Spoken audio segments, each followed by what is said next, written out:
Looks like Larry did. Sehabi, am I pronouncing that correctly? Sehabi, I think. Sehabi. World representative for his home country of Canada. I'm not going to attempt to embarrass myself and pronounce his last name. Yeah. But Undyne always a good opening.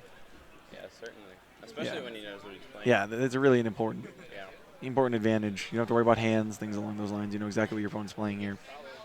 In the finals, ups our Goblin after you get the controller out of your deck. Correct sequencing here. It'll be interesting to see what Sehabi decides to play at Worlds in a few weeks. Yeah. Infernities are untouched. But the problem is when Infernities are untouched, everybody else is going to feel the same way. Yeah. I don't know. I don't think I would have taken Infernities. I don't really know what I would have taken. So let's see what Larry can come up. Looks like he has a Maxine in his hand. It looks like he just passed right back. So Sehabi's going to go aggressive. I'm just going to attack with my Undyne and my controller. So that's been 2 attacks with Undyne and 1 attack with controller. This is best 3 out of 5, right? Yeah, yeah, definitely. So yeah, so Larry's taken 14 off controller and 2 12s off of the Undyne.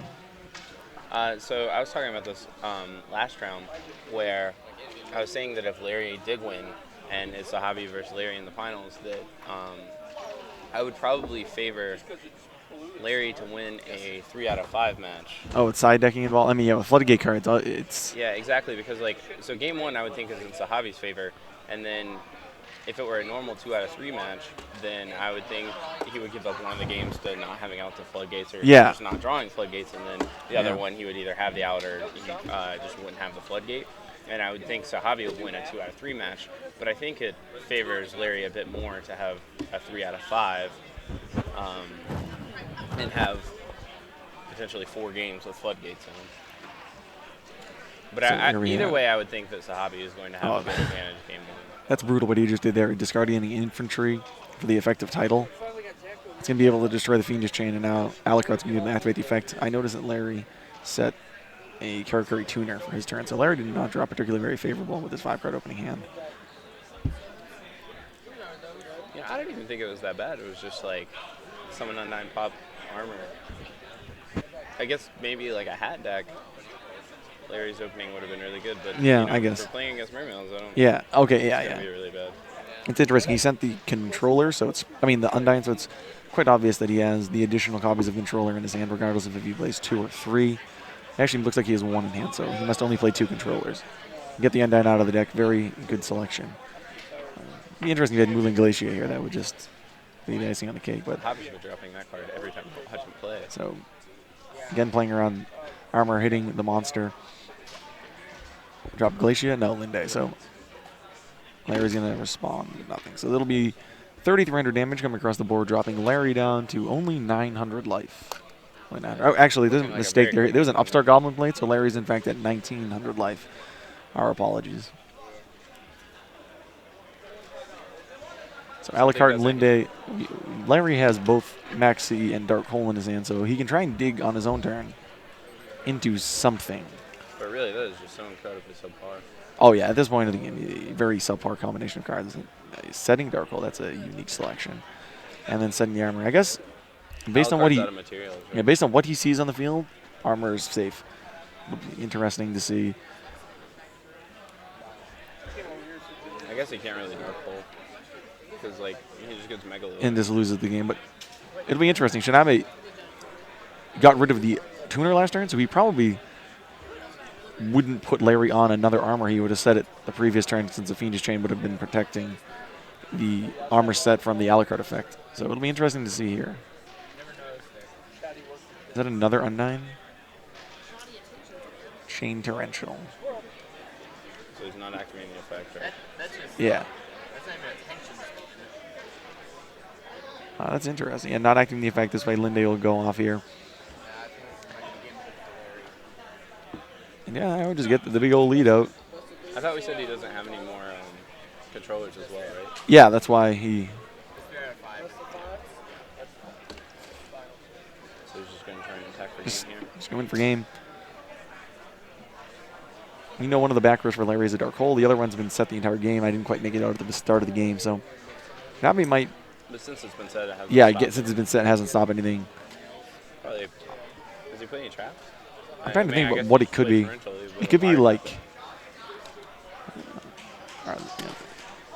Going for title 2. So now he'll put out 2 lethal attackers. He draws another card from Maxi. Absolutely attacks with title for what should be game. Could you make out what that card is? Is it Dark Hole and Soul Charge? It's bottomless. Bottomless. That doesn't make sense. He must have drawn that. It was MST. That's what it was. Oh, okay. I saw an MST in there too. Okay. So that's exactly what it was. So he had just MST and Dark Hole said he had drawn the Soul Charge off of.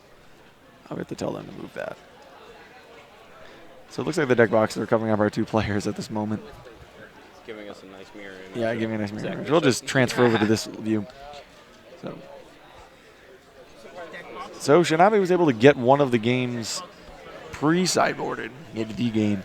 So he only needs to win 2 of the next 4 with floodgates in.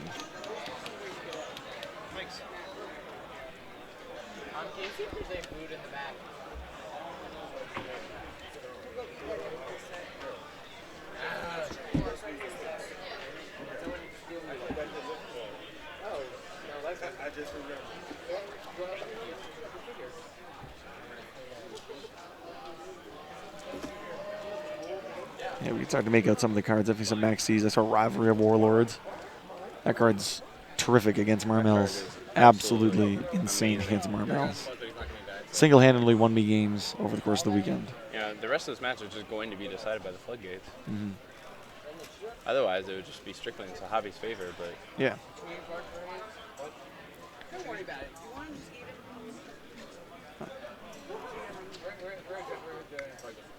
just For what it's worth, Shinabe will be able to go first in at least 2 of the remaining games.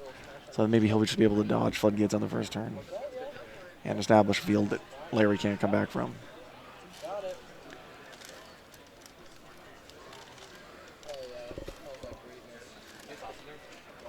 Were there any decks this weekend that you allowed to go first?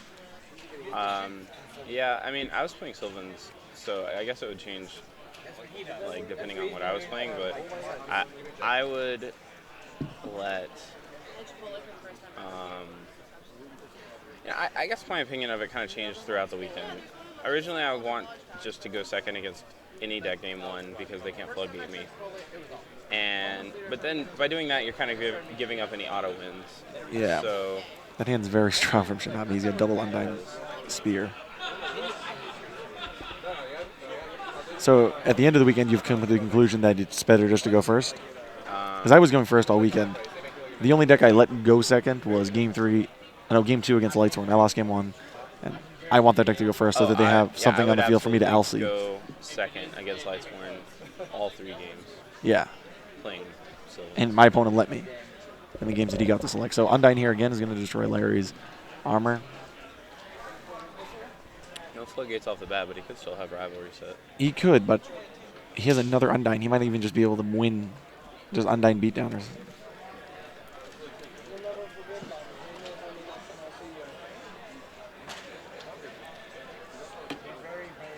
Yep, in for 12.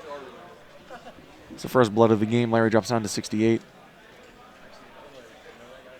And Undyne going second is just so backbreaking with the new draw 5 rule. And it just seems like your opponent has so many cards at their disposal because they really just do. Mermails are a really good choice for just going second. I would. I mean, if I were playing them, I would choose to go second a fair amount, I think. So the way he flipped that MST made it seem like Larry doesn't have a great combination of cards. He's going to go into armor again, and Shinabe might very likely just summon his Undyne again. And then Larry would just be down a monumental amount of card advantage in the early stages of the game. Might be very difficult for him to come back. He did just mind control too, though, so he has a luxury of having many options here. Yeah.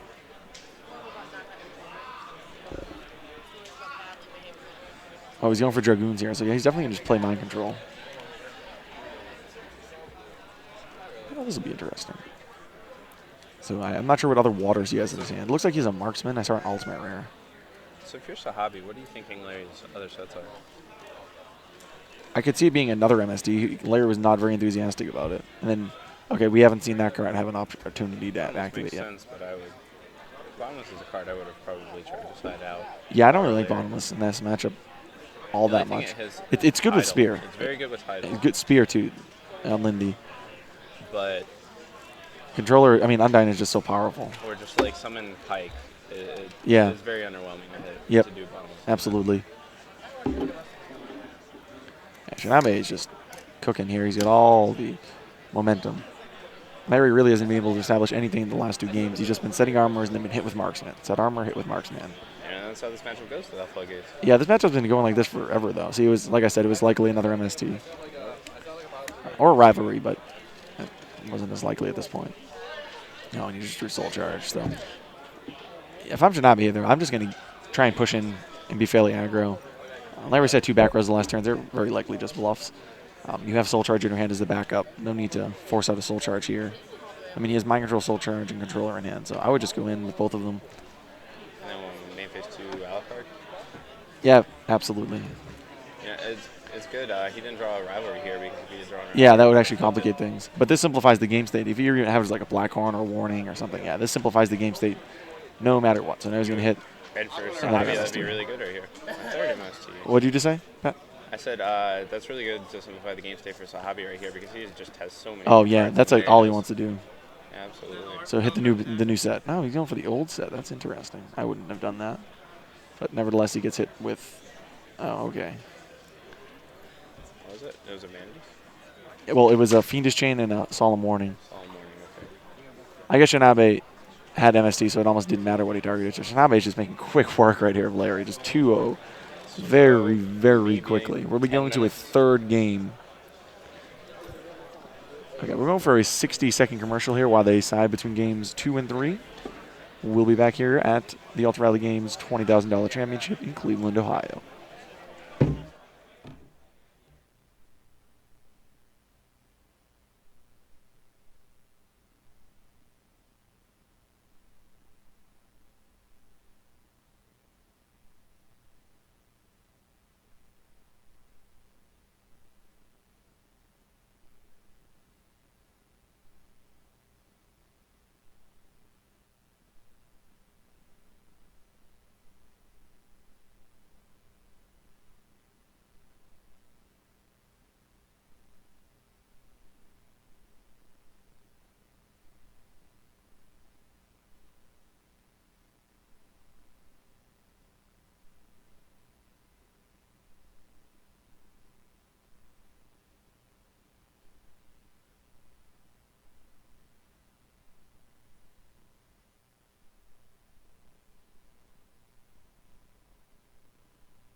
Welcome back to the Ultra Reality Games Circuit Series Championship here in Cleveland, Ohio. We're in Game 3 between Shinabe and Larry Musgrove.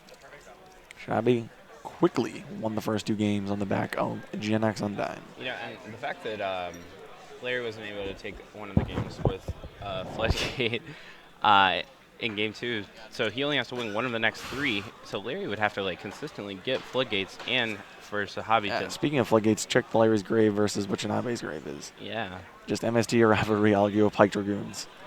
Larry does have 2 maxis in his hand, though, so for what that is worth. But unbelievable opening here by Shinabe. He'll be able to search out a Marksman and a Megalo, presuming he has another water in his hand. He just has to not get stopped here. He just one out of the 3 games, and yeah, Marksman and Megalo, like I mentioned, and he'll be able to discard a water in his hand, destroy the armor, and going to go in. Yep. Oh, he has Mind Control too. It's potentially the quickest finals we've ever had. Would you just play Mind Control? Or would you save what you have in your hand? What else does he have? I can't tell every single card, but he definitely has a Mind Control. Flip. Nah, I guess he still. Oh, he has Infantry, Marksman, Spear, Megalo. So here I just, I would just like sure. Absolutely. Yeah, take your card. I'll just win right after this game. Like this game, it might be over in 1 turn. Absolutely. Larry's gonna like set some back rows, and the game's just gonna end right there. He has to draw rivalry. Yeah, Lava Chain, ditch for title. Yeah, this game is already over. He has to draw like rivalry trap, and then for have Sehabi miss with the spear. Yeah, with the spear. That's about his only real likely way of getting out of this. I mean, he has another maxi, but what the hell is that going to do at this point? It's just Shinabe's going to say, sure, I'll just attack for game with all my cards.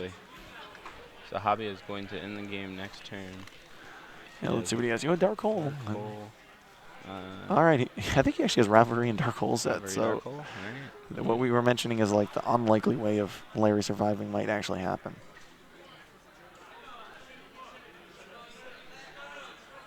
You know, if he doesn't hit The right one, things might get a little hairy here. So this is big. If he hits Ravelry, Shinabi will be our $5,000 champion here at the ARG Championship.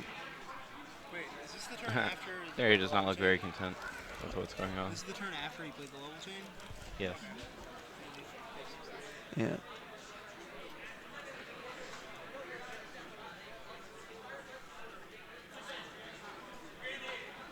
What would you start here? I mean, Gundy is probably a really strong choice, but I mean, Undyne is just so powerful. Let's see, it's not Ravelry, so. It depends on how many infantry he plays, I think. Yeah. Because I would just want to prioritize having Elster Rivalry, and we already said he has one in his hand. It would be interesting here if Larry activates Rivalry in response to Megalo discarding infantry. With that, how does that work? I have no idea. Wow, Sehabi drew MST. That is outright game. Oh, it was debunk anyway. It's debunk. Okay. Well, that is actually just enough for Well, game. if Sehabi can do this at Worlds in a couple weeks. Quickly takes it 3-0. Yeah, this is not even close. I still have all these.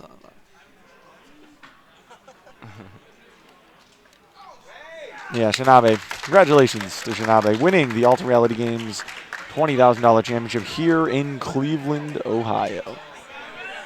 Really, just an unbelievable.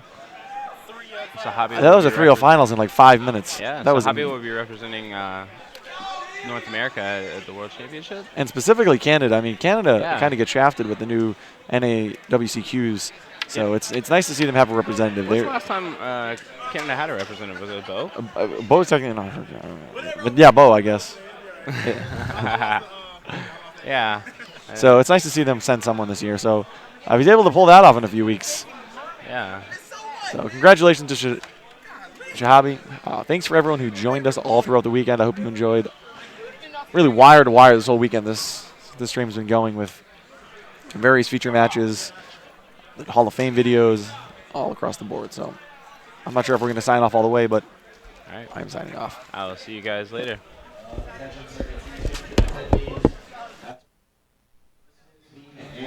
Hey guys, this is Trevor. I'm not sure what Jim wants to do in regards to the stream at this point. Sehabi won 3-0. I'm sure he's going to take some pictures. I'll be right back. See if he wants to do anything with the stream. If not, I'll just play some videos. We'll go down, play some ads. If you wanted to stick around after that and support us by watching some ads. I know you guys love them, but I'll be right back. I'll come back with what we're going to do.